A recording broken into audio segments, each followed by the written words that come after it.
Howdy, folks. It is DIECASTS Buffet here again. The Daytona 500 is in the books. I can't believe it. I actually picked the winner for the Daytona 500. If you don't believe me, check this out. Here's my prediction. I'm going with a little bit of a wild card here. I'm going with a little bit of an upset.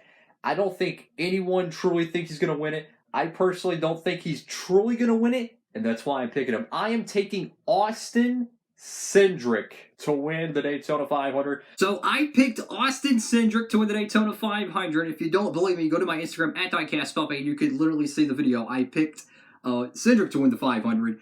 I think this is only the second time I've actually correctly picked the 500. I picked Logano to win back in 2015. I almost picked Dale Jr. to win it in 2014. I picked Hamlin the night. I switched it the night before the 500, so it's the second time I was able to pick it. So, God told me to pick Cendrick, and I went with it. So anyways, what a crazy Daytona 500. There's a lot to talk about here, guys. This one definitely was a surprise in terms of the quality of racing, and let's go ahead and get into it. So the first ever true points paying win for the Gen 7 era, it's going to go to Austin Cendrick in the Discount Tire Ford Mustang. You know, it's kind of bittersweet. You know, Keselowski leaves the 2 car, gets a new driver, they win the Daytona 500. Make sure to pre-order that 164 and 124 scale diecast. The first win of Cendrick's career. Obviously a very storied Xfinity career. Heck, he had a pretty good Truck Series career as well.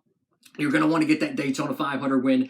And think about it, Cendrick's like 23, so this guy might be racing Cup Series for 17 years, guys. So this is going to be a car you're going to really want if you're a Penske fan.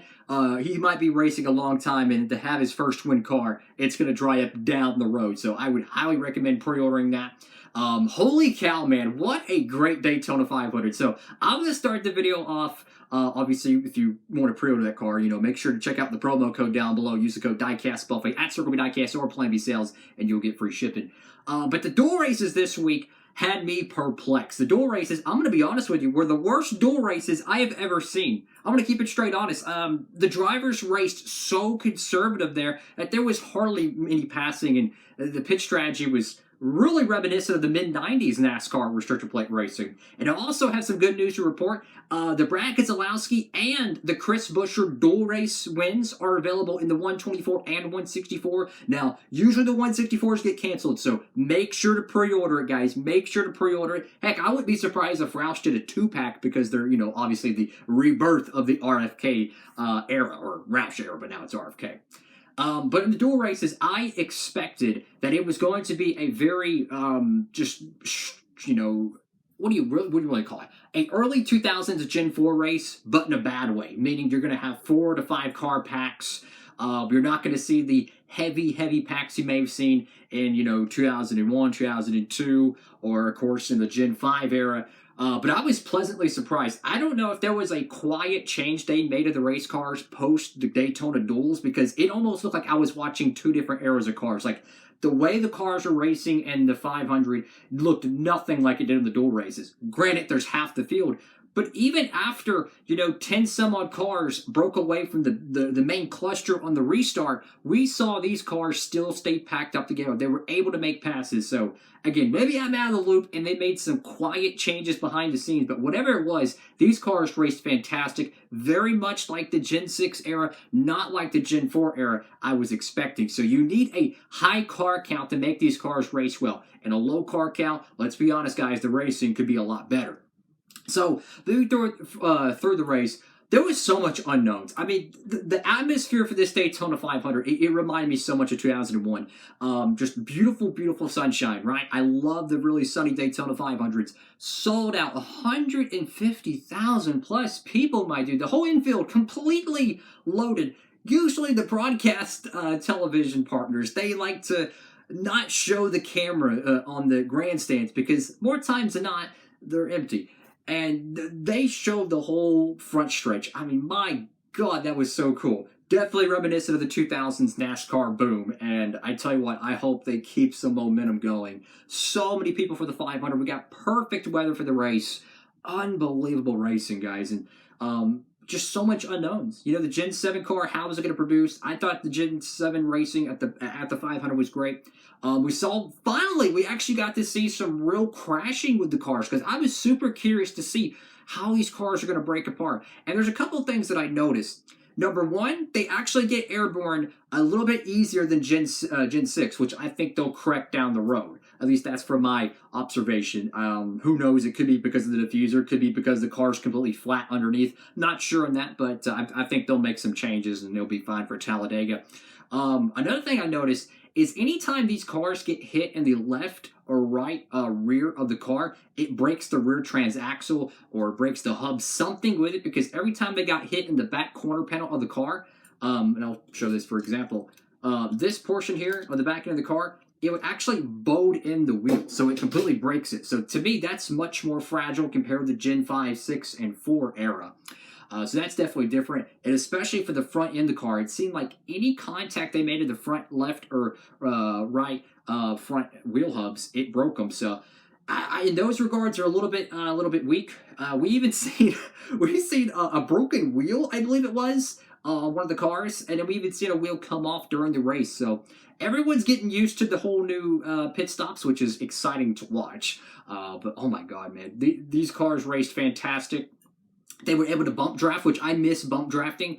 I don't know why they don't allow bump drafting in the Truck Series and Xfinity Series. Just make the bumpers rounded like you see in the Cup cars where they're able to push consistently, but they're not able to push 24/7. I don't like the idea of having a judgment rule. Just let the cars mechanically police themselves. But the racing was fantastic. The cars, they looked great on track. Another thing to note is when the cars are actually, this is something they might want to look for in the future, is when the cars have flat tires, the way the rims are and the way everything's staggered, the car's pretty much, it bottoms out. So if you have a flat tire in Timbuktu, guess what? You're going to have to get on a tow truck to get on your way back because the way how low the cars are. So there might be something they could do along those to at least give it some clearance to help the cars if they have a flat or anything. Maybe an inner liner, something down the road they might be able to do there. But man, what a great Daytona 500. I mean, the racing was fantastic, the intensity. I was so worried we were going to see like 7-car packs going for the 500. No one could pass. Well, I love the Gen 4 era, but not all the Gen 4 era plate races were actually that good. Like if you look at the 01 500, because of the Wicker Bill, that was arguably the best Daytona 500 in terms of racing quality. Obviously, the finish is tragic, but the racing quality was fantastic. If you look at the 2000 year 500, the racing quality was lackluster. So this one absolutely impressed me. Oh, and you start thinking about the ramifications after this. They tore up a crap load of cars. Who knows how severe the car count problems could be in terms of part shortage. I don't think it's going to be that much of a worry. I think they're kind of overstating it a little bit. I mean, it's Fontana. They're not going to tear up much cars there, so that's going to be fun. But for Austin Cendrick, he's already locked in the playoffs. The 2 cars already locked in the playoffs. And he's already got his first career win. You know, he's already got his first career win. No more. He's already won the Rookie of the Year. That's pretty much what he just did. He already won the Rookie of the Year. A huge shout out to the Ricky Stenhouse Jr. camp. They had a phenomenal bullet there at the end. Even Noah Gragson was making some gains for the pack.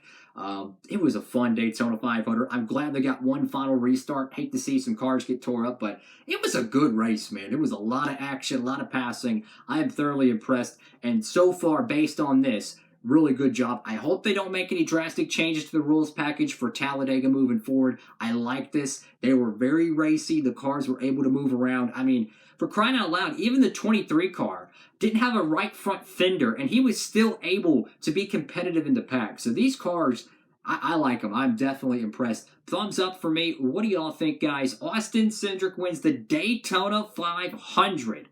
Wow.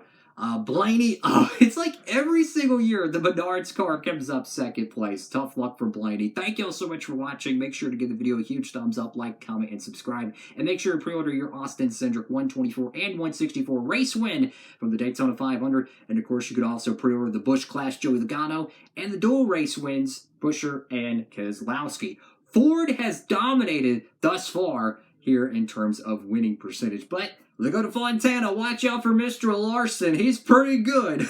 Have a great one, everybody. Diecast Buffet. Sign it off.